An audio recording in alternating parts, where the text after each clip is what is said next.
యోవేలు యెహోవాయే దేవుడని అర్థం. క్రీస్తు పూర్వం 830 ఆ కాలంలో రాయబడింది. యోషియా యోధాకు రాజు అయిన ముందు దినాలు ఆ టైంలో రాయబడింది. అంటే ఇర్మియాకు ముందు అనమాట. 1వ అధ్యాయం 15వ వచనము ముఖ్య వచనం. ముఖ్య ఉద్దేశం ఏంటంటే, మిడతల వలన కలిగిన నాశనం ప్రజల పాపం వలన వచ్చిందని, అది దేవుని శిక్ష అని, కాబట్టి ప్రజలు అనగా యోధా ప్రజలు మారు మనసు పొందాలని హెచ్చరించడమే ఈ యొక్క యోవేలు గ్రంథం యొక్క ముఖ్య ఉద్దేశం.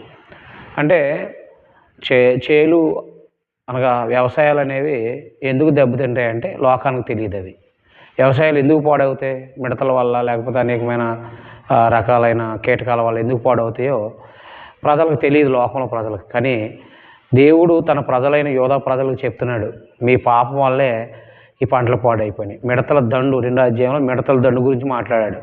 అదే యెహోవా దినం. యెహోవా దినం అంటే మిడతల దండు వచ్చి నాశనం చేసిన దినమే యెహోవా దినం అన్నమాట.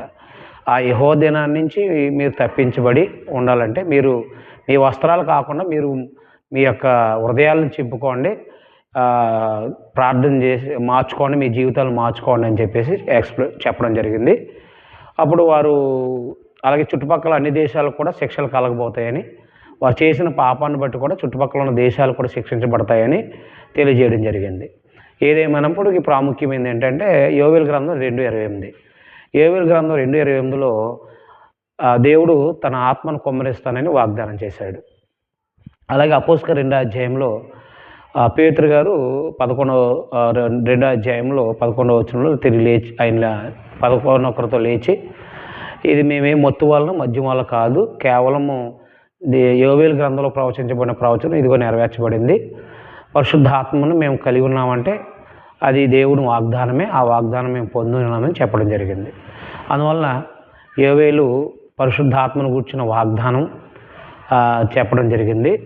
అందువల్ల గమనించుకోవాల్సిన విషయాలు ఏంటంటే, మనం కూడా మన జీవితాల్లో వ్యవసాయాలు చేసినా లేకపోతే వ్యాపారాలు చేసినా ఏ చేసినా మనం దెబ్బతింటున్నామంటే మన బ్రతుకుల్లో ఏదైనా పాప జీవితం అనేది ఉండడం వల్లే దెబ్బతింటాం. కాబట్టి మన బ్రతుకులు మార్చుకుంటే అవన్నీ కూడా సరి అవుతాయనే సంగతి మనం గుర్తిందాం. ప్రవక్తల గ్రంథాలన్నీ కూడా చేసే తప్పుల్ని, వారికి కలగబోయే శిక్షల్ని చెప్తూ ఉంటారు ప్రవక్తలు ఆనాడు ప్రజలకి. అవి ఆ రోజున చెప్పబడిన పాఠాలు ఈరోజు మనకు కూడా ప్రయోజనమే. క్రైస్తవులైన కూడా మనం తప్పు చేస్తామంటే మనం శిక్ష తప్పదని గుర్తించుకుని దేవుని ప్రజలుగా మనం ఎప్పుడు కూడా చేసిన తప్పును సరి చేసుకుని ముందుకు సాగాలని మిమ్మల్ని హెచ్చరిస్తూ